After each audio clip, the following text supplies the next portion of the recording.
Assalamu alaikum, dear. How are you? Salam. I'm good. Okay, so good to have you here. So tell me, Habizi, what year you are studying now? I'm a university student in my second year. In your second year. And is it the first time that you take a programming language? No. Okay, so what did you take before? Before Java? Before Java, I did Python and R. Okay, so the first year you take Python and R. Yeah. Okay, that's okay. It's slightly strange, but okay, because Java is slightly different and maybe a bit harder. Mhm. Okay. Yep. So okay. Typically, every class I start every demo class. I always start with certain basics. So let me go through that basic. That will help you actually in the normal studying and even in programming in general. So first of all, let me explain to you something about brain chunks. Did you hear that term before? No. Okay, so brain chunks is a way of feeding your brain with little information at a time. Your brain cannot grab a large amount of information um, at a single time. So you need to divide the information in a small chunks for the brain to be able to actually digest it and is able to keep it and store it in the long-term memory. So if you want to store a phone number, so it is better to to pass it to your brain in a small groups of information. And then you somehow try to inform your brain that this kind of numbers, three group of numbers, are actually related. And when you tie that number to a name of a friend or a name of a person, and that will help your brain actually to store that information and help you later to recall that information easily. Okay? So this is what we call brain chunking. So brain chunking also need that you don't just read information. So if we're talking about general studying, so we're not talking only about just reading the information, but actually engaging with it. So you try to find meanings in the information that you are studying or reading. So if you're talking about phone numbers, you try to find the relation between the phone numbers that you're trying to store in your brain with other things. So you tie, if like example, for if we want to store 943 in your brain, so you try to find something related uh, in your brain to this 943. Could it be a birth date? Could it be some event that happened to you in the past that you still remember it? It happened on September, for example. Maybe this can refer to April. Maybe this can refer to March. So you try to tie the information that you're trying to store in your brain with information that you already have it clear and fix it in your brain and your mind. That applies to a phone number and applies to everything in general that you want to remember. So engage with the information, try to find the relation between the information and other information that you store in your brain. So if you practice that, that will help you to actually chunk the information inside your brain and make it retrievable. So, and also your brain works best when you are finding patterns and connections between different information in your brain. Did you manage to understand anything from what I said so far? Yeah. Okay. Do you mind if you can tell me what did you understand so far from me? So we have like the number, right? So we have to break it down, and we have to try to find the significance of it. So, example, if you break down the numbers into separate group, so like as you mentioned earlier, 943, we could find that the importance of 943 is like 9 could be September, and so on, so that we can remember easily and we can retrieve the information faster. Okay, perfect, perfect. Okay, so one of the things there is two things that can help you a lot in your general studying, not only in programming but in other computer subjects. So practice retrieval. Don't, if you are preparing to study for an exam or just general studying, don't just read the information and try to keep rereading it many times. Practice retrieval means that you try to recall the information from your brain. That will strengthen the connections of the information inside your brain and will make it consolidated enough that it can make you somehow retrieve that information when you need it very fast, without confusion or without forgetting part of it. And second thing, spaced repetition. So when you study something, you don't leave it for 1 month and then visit it again. No, you need to actually study frequently. So every 2 or 3 days, if you have a subject, then you keep studying it every 2 or 3 days or 4 days, depends on your schedule. But what I want to say is that you don't leave a subject for a long time without studying. That will make the brain think that this information is not important. So the links in your brain to that information will start to fade out. So you need two things: practice retrieval, or practice recalling the information without rereading it, and space repetition. Okay, so that will help build the memory chunks strongly inside your brain. Okay, is that clear to you? Yeah. Okay, what do you see on the slide here? What is that? It's an index of a book. Excellent. And have you seen an index before in a book, right? In real life? Yeah. What do you use it for? Usually just to refer where this specific texts are on the book. Excellent, excellent. So in your brain, there is also an index, but normally not all the teacher teach that. So in your brain, there is two parts that's called hippocampus. This hippocampus is actually the index to every information stored in your brain. But why I need to tell you that? How this can help you in programming or in studying in general? Give me a second and I will explain to you. So you have two parts of your brain that actually work when you are studying: the working memory here, and the permanent memory, which is spread in a thin layer over this area of the brain. And the interface between the working memory here and your permanent memory is the hippocampus. So the hippocampus help organize the information in your permanent memory. So it takes the information from your working memory. Now, at the moment when you are listening to me, the working memory is trying to digest information, passing it to the hippocampus in the middle, which is trying to organize the information for an easy retrieval in the permanent memory. But there is a problem. This hippocampus gets saturated in adults in a time between 10 to 15 minutes.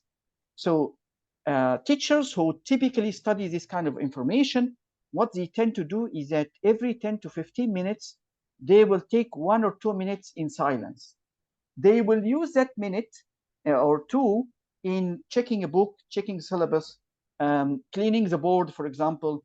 So they allow the student hippocampus to actually not get saturated and pass the information that it took from the working memory to the permanent memory. So if the information, if your hippocampus gets saturated, it's exactly like you're having a cup of water that is start to get full and you still keep pouring water in it. So what will happen? The water will flow out, right? So you will start to lose information without catching it or remember it. So did I manage to pass the information correctly to you? And do you think that you're able to use it in practice or in real life? Yeah. Okay. So do you understand that if every 10 to 15 minutes, if you are studying or listening to a class or to a video that help you on your study, then you maybe need to pause every 10 to 15 minutes for 1 or 2 minutes of silence. Did I manage to get Yep. this correctly to you? Yep. Okay, perfect. So this is this is how the information looks inside your brain. So the information inside the brain depends a lot on actually creating different connections inside your brain. This is initially how the information looks like, and this kind of connections actually appear between different type of information inside your brain, but after a time. This is what we call memory consolidation. And of course, this needs time, like I said to you, and it happens when you are sleeping. So it means that your sleeping is very, very important. Sleeping less amount of hours does not really help you a lot. Actually, it hurts your memory consolidation process. And also, there is some information that I would like to highlight to you. Memory consolidation can take months. It doesn't only happen in one night. So you need to keep studying in a fixed pace, but and you need to sleep early and in a good amount of time. So maybe 6 to 8 hours should be fine. Preferably, the doctors say not less than 7 hours. But if you can get something between 6 to 8 should be actually fine for most of the people. What I want to say that you need to do that every night. It's not only the night before the exam that you need to sleep early. Memory consolidation, like I told you, can take weeks. So you have to sleep well during the semester, not only before your exam. That's one thing. Most of the people think that if you are studying computer science, they only need to read about computer science, but that actually is not correct.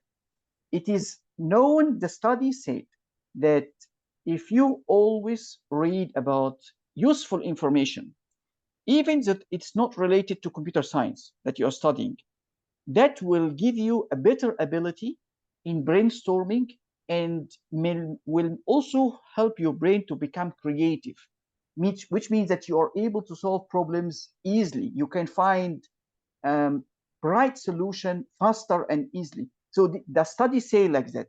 So it means that if you are studying geography, if you're studying reading about history, if you are reading information that does not make you really sad or unhappy, that will definitely help your brain, even though it is not directly connected or related to computer science.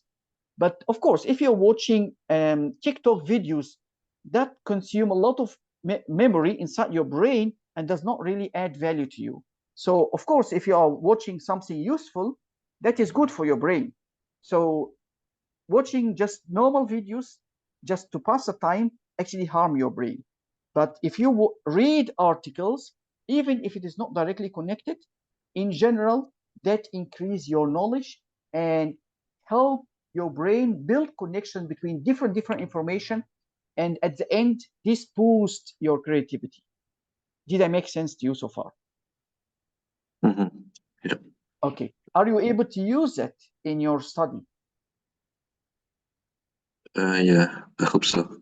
Okay, good. So the final thing that I'm going to talk to you here about brain is that your brain work in two modes.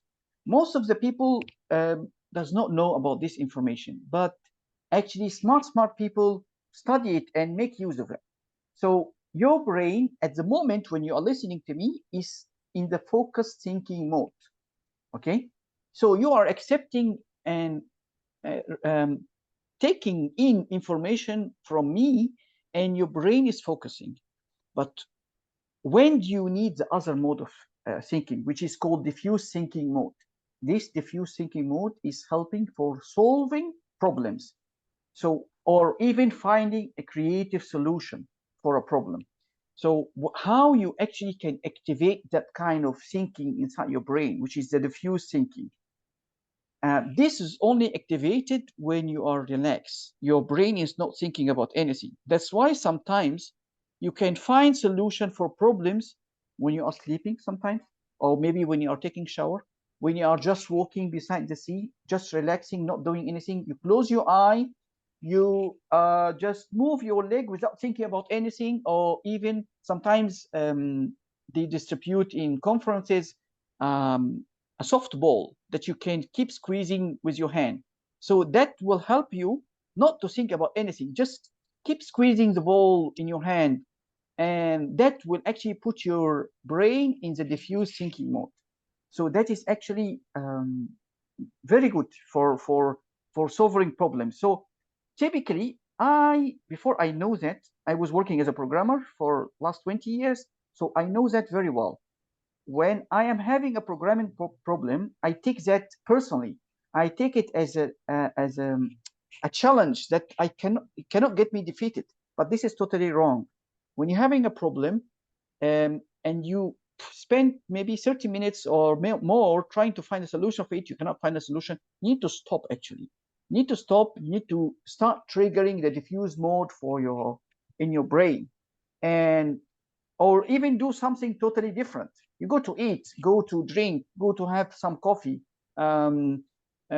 just close your eye, do nothing, go take shower. So all this will trigger the diffuse thinking mode. If you try again to tackle the same problem, believe me, you will be able to solve it much more faster than when you are stuck thinking about a solution. Okay, this is extremely important in programming, because programming typically, the first time you think about a problem, maybe it will take you some time to find a solution for it, especially after you graduate. The amount of problems or the way that you need to tackle designs or change in the design, or a bug in your code that is maybe 5,000 lines of code that you need to find a solution for a bug inside it that you don't know where to begin. So this is the kind of things that really need your diffuse mode and really need you to be relaxed when you are tackling it. Did I manage to get these things correctly to you? Did you understand? Yeah. You understand now?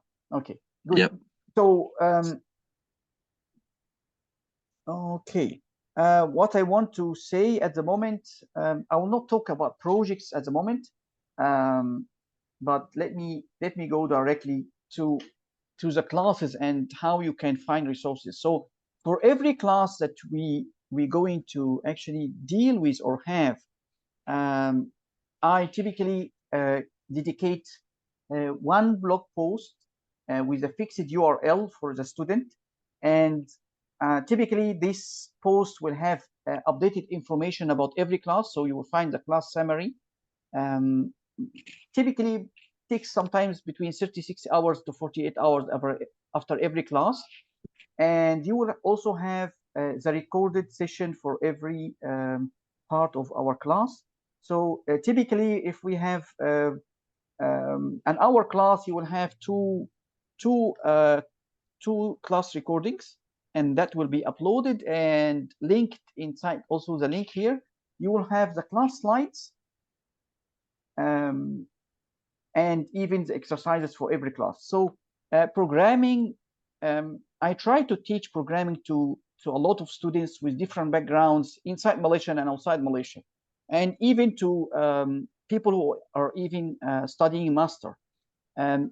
Without practice, without continuous practice, and if you are only going to learn code from me without writing code, and without me seeing you write code and correcting you, you will never go anywhere at the end, because coding cannot be learned only by looking into the code, because if you don't practice, we are not able to build up on top of that.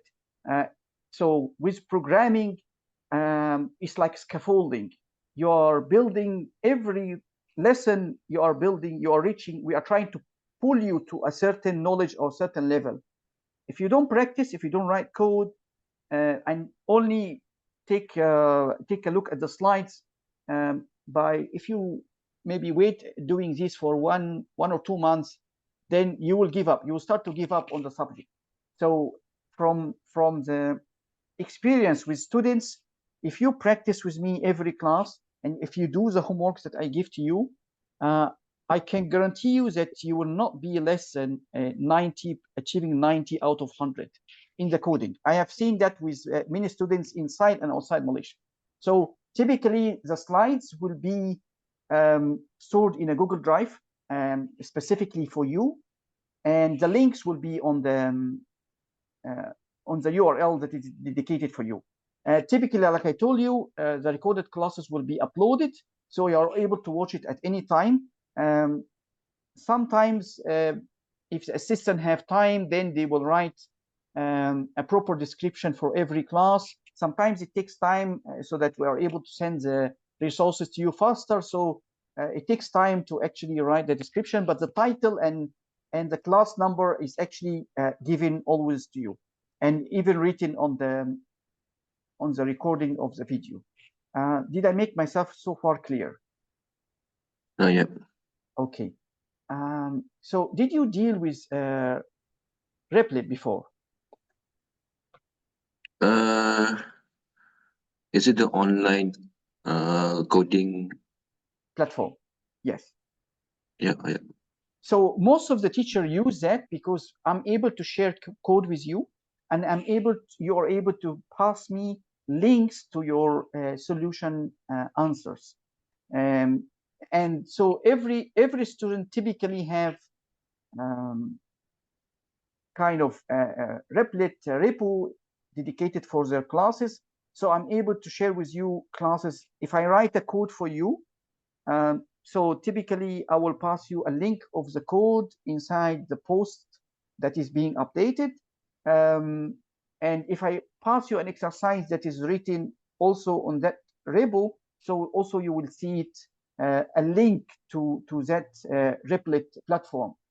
And then it can be an exercise that having a text, or maybe it have a code that have something wrong that you need to fix it. Okay, but in short, you actually need to create an account. It's a free account typically on Replit. Okay. Okay. Okay. So let me go. I think that level you already passed. So what did you take so far in Java, so that I'm able to tell you which portion I should discuss with you? So far I've learned just the basic, like if else statement and the data types. Mm-hmm. If else. Okay, so you didn't take for loops, you didn't take while loop. No. Mm-hmm. Okay, and so okay, let me understand from you. If you look at this code, are you able to understand what this code is doing? Yeah. Okay, so like it would take the number and it will use the modulus divided by 2, and if the number, if the answer is equal to 0, that means the number given is even. If it's false, or then the number given is odd number. Okay, perfect. Okay, then that will lead me, I think so you already took that portion. That will lead me to something else. If I have a number like that, which is a double number, or it can be an integer, it doesn't matter. So this is a number. If I want to count the occurrences of digit 2 in that number, what do you think we can do? Have you seen something like that before? No. Okay, so did you take integer division? And modulus you already proved to me that you already take it, right? Okay, so using modulus, do you know what you can get if you use the modulus? So if I say, if I want to divide 5 by 2, what is the result and what is the remainder? So if I want to say, so if I divide 5 by 2 is 2.5, right? But if we're talking about 5 modulus 2, what is the result? 2 remainder 1, so the result will be 1. 1. Excellent. Okay. So it means that if we use a modulus, we are able to get the remainder of a division, right? Okay, actually, if we use also a remainder with this kind of number, and also we use this kind of integer division, we are able to actually reach and access every single number here. Okay, so are we able to think together of a solution for that kind of problem?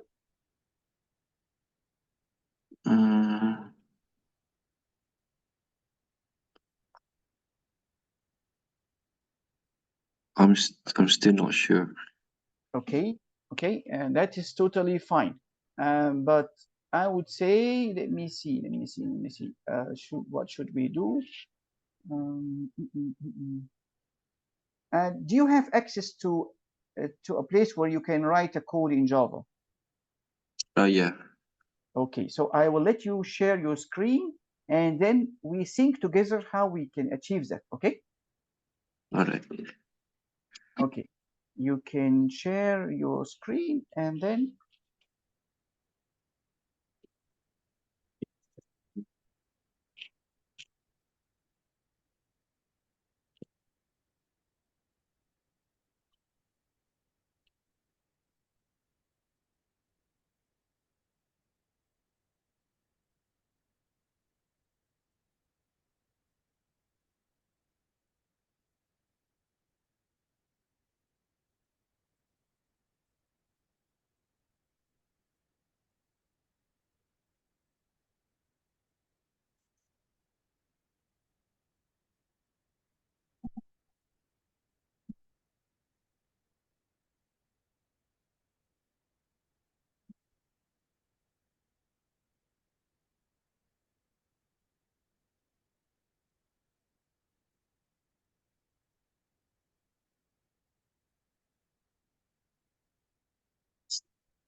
it takes a while until I'm able to see your screen.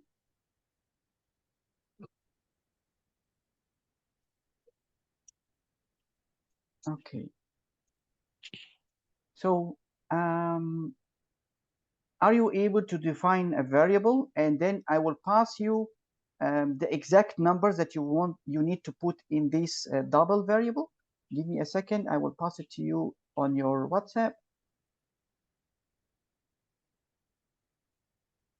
Okay. So typically,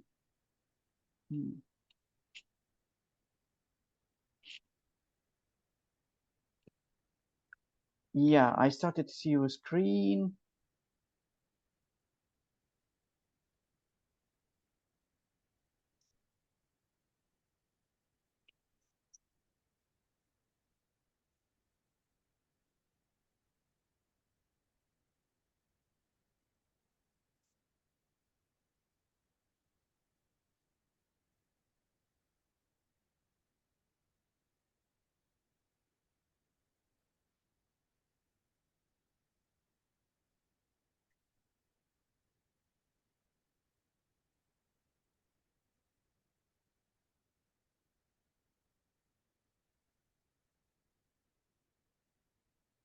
Okay. So you are able to put the number that I passed to you in a double? Okay, good.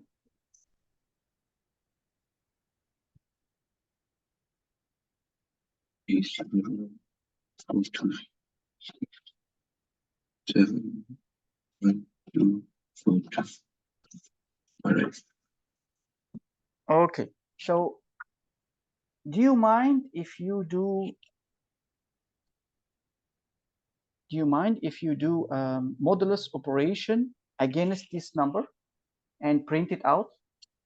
So I want you to try to do a modulus operation with this number, with against 2 and against 10, and sorry, against 10 here.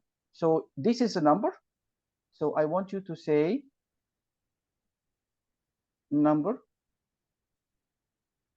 modulus 2, and you print the output, and number modulus 10 and print the output. Can you do that? Yeah.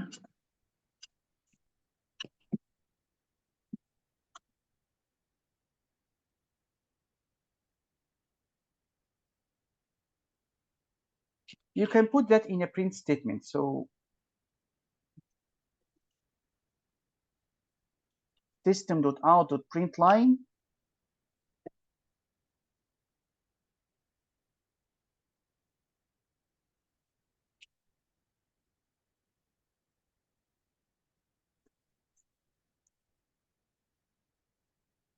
You can copy and paste also, no problem.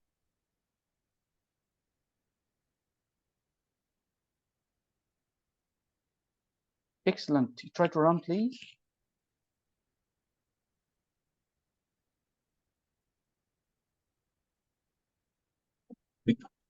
You need to put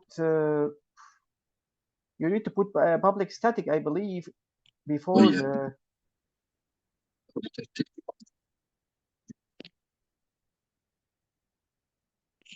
Okay, so did you start to notice anything? This will result in 0, and this will result in 2. Okay, change this 2 to make it 1.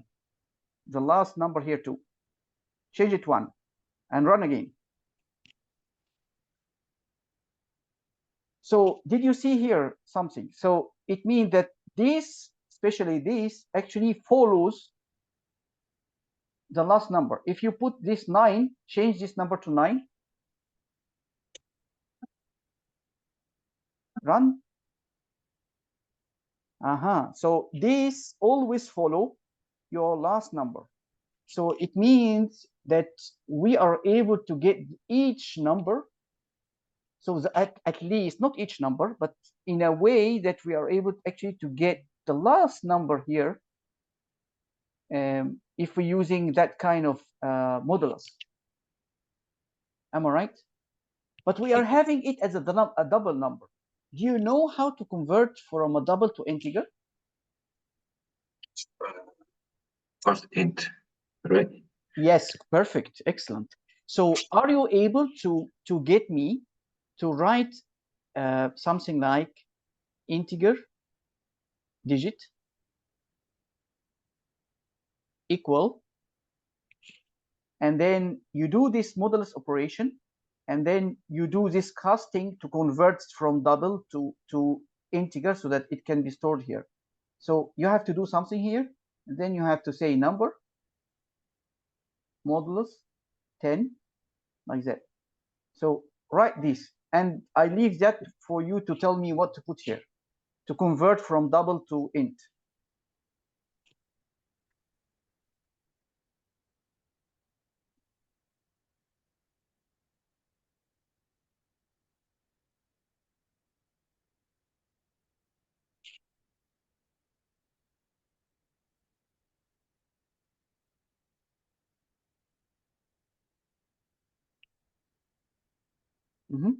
Okay.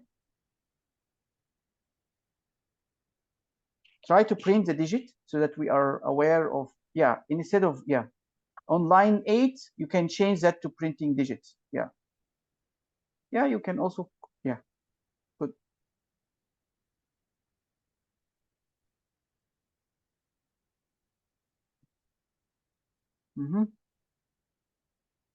Okay, fine.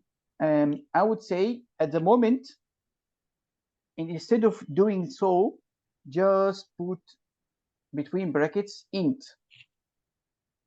So that will do the trick.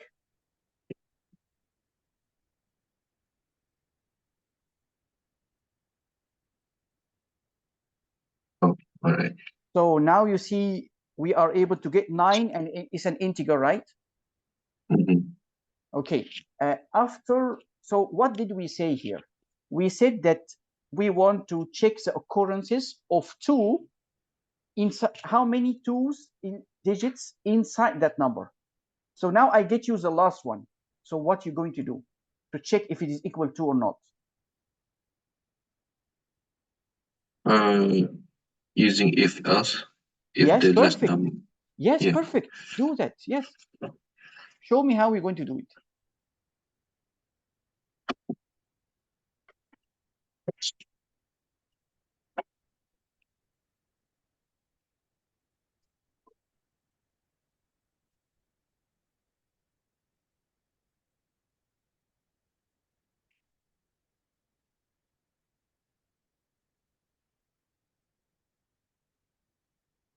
So the purpose of the program is to count how many twos inside this number variable. So how are we going to count that? Using a counter variable. Perfect. Excellent. Yes.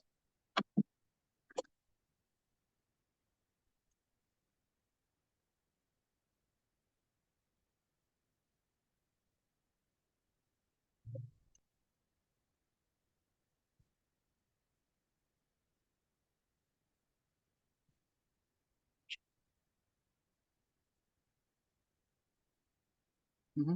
So far, excellent. Yes. You can run and see. And you try to print the count also.